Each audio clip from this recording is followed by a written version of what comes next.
woman that doesn't wear hijab or doesn't wear proper hijab, the hijab properly, because in one hand, we know that we can marry women of the book, and in the other hand, we know that if someone marries such a woman, he will be labeled as a dayus, and a dayus will not smell the smell of paradise. We need to bear in mind that most of the hijabi in France wear a lot of makeup. Jazakallahu khair. وجزاكم. First of all, hijab in Arabic means acceptance. And this is one of the pillars of marriage, to have hijab and qubul. So hijab from the father's side is to do the proposal. I give you my daughter in marriage. And the acceptance is al-qubul from the groom's side. He says, I accept her marriage. These are pillars in marriage. What you're referring to is hijab with an H. And I know in France they don't pronounce the H when it is in the beginning of the word, as in hotel or hello. But this is an Arabic word. So we're Muslims, we have to say hijab. Secondly, it is permissible for you to marry any Muslim woman. Full stop. Whether she is wearing the hijab or she's uncovering her hair. Whether she is a good, proper practicing Muslimah or a sinful, openly sinful Muslimah. The marriage contract, as in terms of validity, it is valid.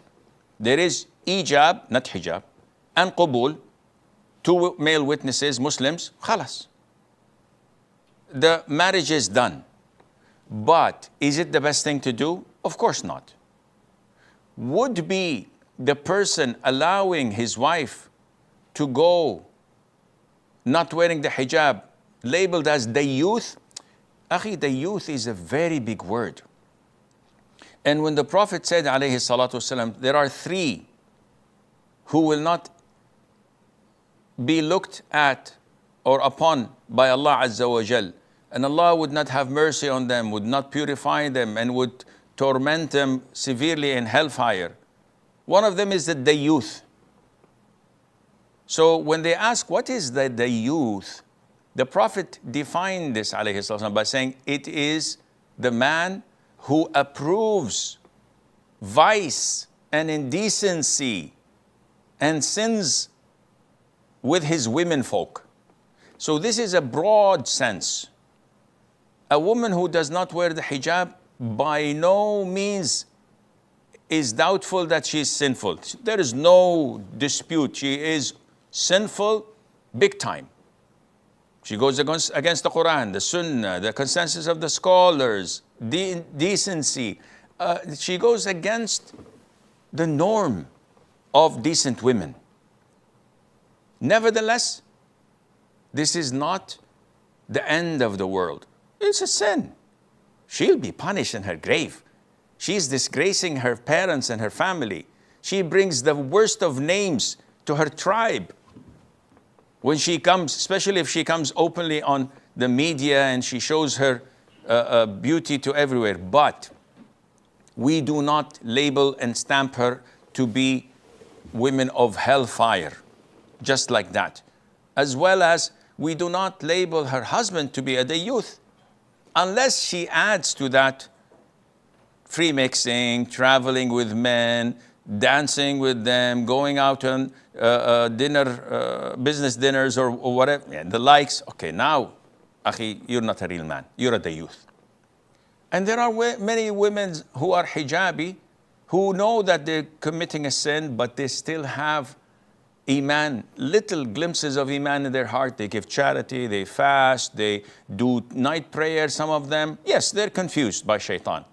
He's mixing oranges with apples. But nevertheless, we do not cross them out and say, just because of this sin, she is doomed in hell for eternity. As we don't go to men and say, any man who shaves his beard is doomed in hell for eternity. And we look down upon him. And every time we cross it, but phew, what is this, akhi? Oh, he was clean shaven. So what? He may have good deeds 10 times more than you do. don't fall in the mistake of diluting sins because of our mistakes, or trying to uplift someone who's openly sinning because I have many mistakes that may put me down. No, no, no, I'm not doing this. But I'm saying, whenever you see someone older than you say in regret, he made so many good deeds, much more than I did. And when you see someone younger than you have this regret by saying, he's younger than me, he did not make as many sins I have done. I don't go to them and tell them. I don't go to someone who's drinking intoxicants or partying in a club and say, may Allah guide you, you have many things that only Allah knows of, you're better than me. No, of course not. But how do I look at people? This is what concerns me, and I don't want to waste more of your time.